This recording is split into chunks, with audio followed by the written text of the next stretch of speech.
அங்கே ஒரு அக்கா பார்த்தீங்களா, அதை இந்த ஜென்மத்திலே தொல்லை தாங்க முடியல, இதில் 7 ஜென்மம் வர அக்கா.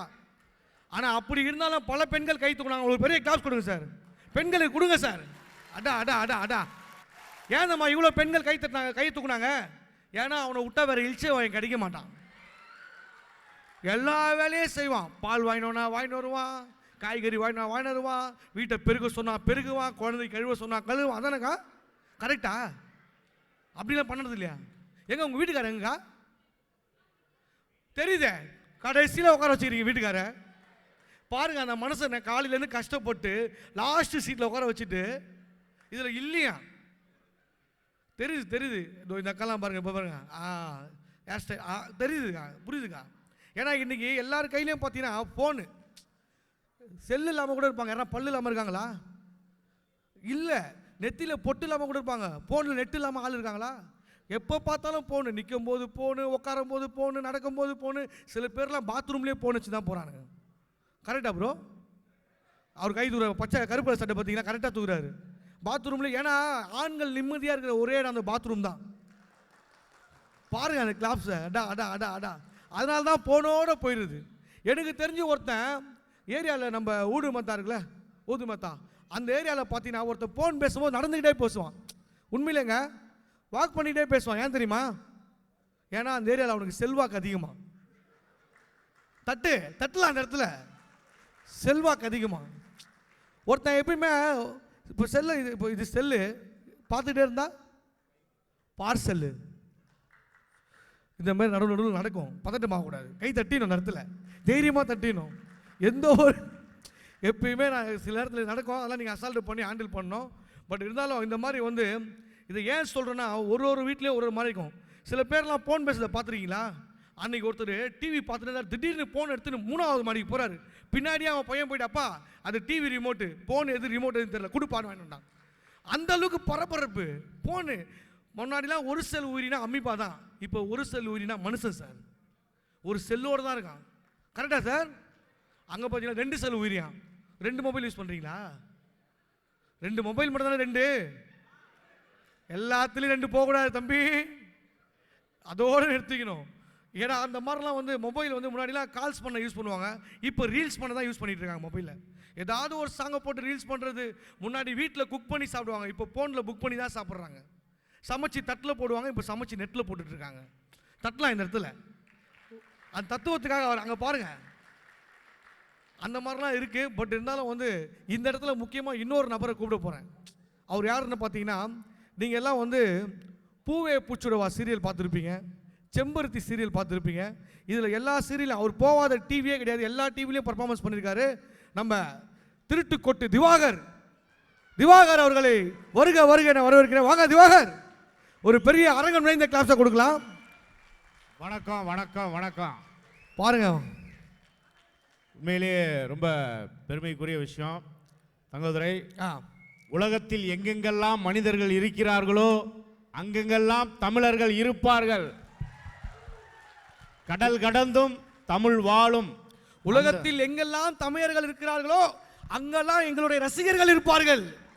அதை தாண்டி கடல் கடந்து தமிழை வளர்க்கக்கூடிய நம்ம இந்த துபாய் முத்தமிழ் சங்கத்துக்கு உண்மையிலே எங்களுடைய நெஞ்சார்ந்த நன்றியை முதல்ல தெரிவிச்சுக்கணும். ஏன்னா தமிழ் அழிவே கிடையாது.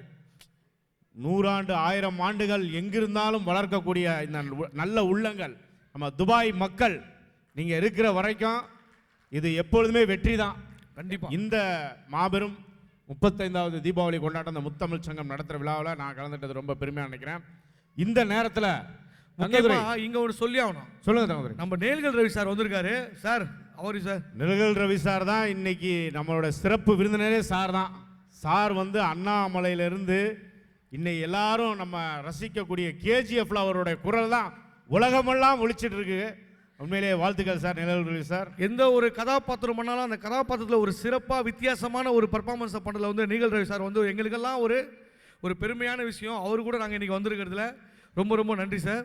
அதை தாண்டி இந்த நிகழ்ச்சிக்கு ஸ்பான்சர்கள், அப்புறம் இந்த நிகழ்ச்சியை உறுதுணையாக இருந்து நடத்தக்கூடிய நிர்வாகிகள், நம்முடைய தலைவர் ராமச்சந்திரன் சார், அவருக்கும் நன்றியை தெரிவிச்சுட்டு, தங்கதுரை நம்ம தலைவர்கள்லாம் வந்து நம்ம தமிழ் சங்கத்தில் தீபாவளி கொண்டாட்டத்தில் வாழ்த்தி பேசியிருந்தா எப்படி இருக்குன்னு ஒரு சின்ன கற்பனை. அப்படி பண்ணிடலாமா? ஆமாம்.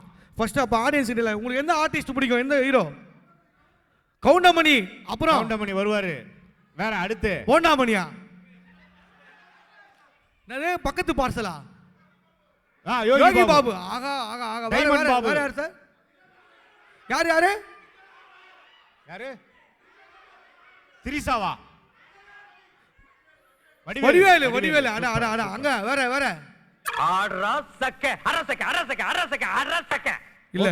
உண்மையிலே வந்து எல்லாரும் ரொம்ப ஒரு சூப்பரான ஆடியன்ஸ், நல்லா இன்ட்ரெஸ்டிங்கா இருக்காங்க, ஜாலியா நம்ம கூட சேர்ந்து அவங்களும் என்ஜாய் பண்றாங்க.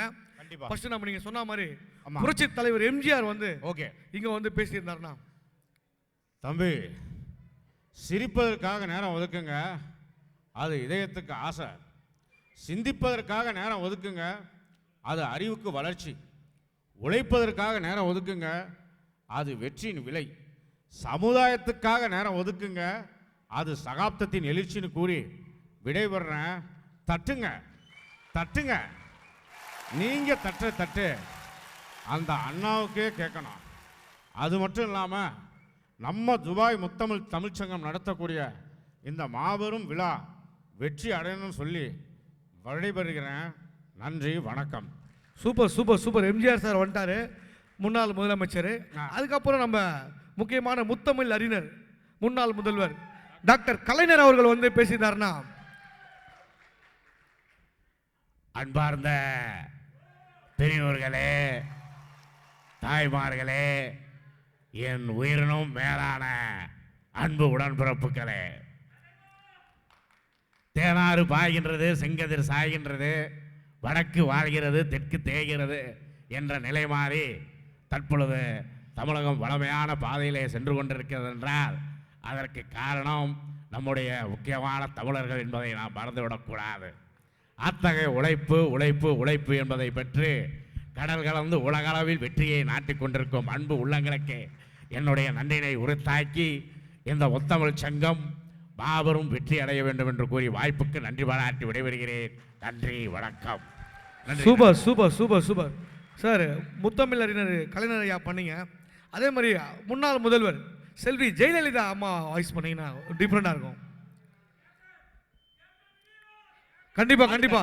கேப்டன் இருக்காரு, கேப்டன் இருக்காரு. கேப்டன் பேட்ச்ல இருக்கீங்களா? அனைவருக்கும் என்னுடைய மாலை வணக்கத்தினை தெரிவித்துக் கொள்கின்றேன். இது போன்றதொரு நிகழ்ச்சி அண்ணாவின் ஆட்சி காலத்திலும் நடந்ததில்லை, எம்ஜிஆர் அவர்கள் ஆட்சியிலும் நடந்ததில்லை. தற்பொழுது வெகு சிறப்பாக நடைபெற்று கொண்டிருப்பது என்பதை கூறி அண்ணா நாமம் வாழ்க, புரட்சி தலைவர் நாமம் வாழ்க என்று கூறி விடைபெறுகிறேன். கைகளை தட்டுவீர்களா? நீங்கள் கைகளை தட்டுவீர்களா? நன்றி நன்றி நன்றி. அருமை அருமை அருமை. இப்ப இன்றைய முதல்வர் மாண்புமிகு மு.க. ஸ்டாலின் ஐயா அவர்கள் வாய்ஸ் வந்து பண்றீங்களா? அவர் வந்து நம்ம முத்தமிழ் சங்கத்துக்கு வந்தார்னா எப்படி பேசியிருப்பார்? உண்மையிலேயே பெருமைப்படக்கூடிய துபாய் முத்தமிழ் சங்கம் என்று சொன்னாலே ஒரு உணர்ச்சி ததும்பக்கூடிய ஆற்றல் மிகுந்த உழைக்கின்ற மக்களெல்லாம் ஒன்று சேர்ந்திருக்கக்கூடிய ஒரு உன்னதமான சங்கம்தான் துபாய் முத்தமிழ் சங்கம். அந்த இனிமையான சங்கம் சிறந்ததொரு நல்ல திட்டங்களையும் தீட்டி மக்களுடைய வளர்ச்சி பாதையை சிறப்பாக செயல்படுத்துகின்ற இந்த உன்னதமான துபாய் மக்களுக்கு என்னுடைய நன்றியை கூறி விடைபெறுகிறேன். நன்றி, வணக்கம். Super super super. Okay, captain Vijayakanth சாருக்கு முன்னாடி சூப்பர் ஸ்டார் ரஜினிகாந்த் சாரை கூப்பிடலாம். Captain captain Vijayakanth sir. எல்லாருக்கும் வணக்கம். உண்மையிலேயே சொல்றேன், நம்ம துபாய் முத்தமிழ் சங்கம் இருக்கக்கூடிய இந்த அற்புதமான நிகழ்ச்சிக்கு நான் வந்ததில் பெருமையாக நினைக்கிறேன். ஏன்னா இன்னைக்கு இருக்கக்கூடிய தமிழர்கள் தான் உலக அளவில் வளர்ச்சி பெற்றுட்டு இருக்காங்க. அதற்கு காரணம் யாரு? உங்களை மாதிரி இருக்கக்கூடிய உன்னதமான தமிழர்கள் என்பதை பெருமையாக சொல்லி, வாழ்வது வீழ்வது நாம இருந்தாலும் வாழ்வது தமிழாக இருக்கட்டும் சொல்லி விடைபெறுறேன். நன்றி, வணக்கம் மக்களே. ஒரு மனுஷன் 10 நிமிஷமா காட்டு கத்திட்டு இருக்கேன், அப்படியே ஆணு வாயை பார்த்துட்டு இருக்கேன். கையை தட்டுங்க மக்களே, கையை தட்டுங்க. வரட்டுமா? நன்றி நன்றி நன்றி நன்றி சார். ஓகே, நம்ம சூப்பர் ஸ்டார் ரஜினி சார் வந்து முத்தமிழ் சங்கத்தை பற்றி பேசுனாருன்னா,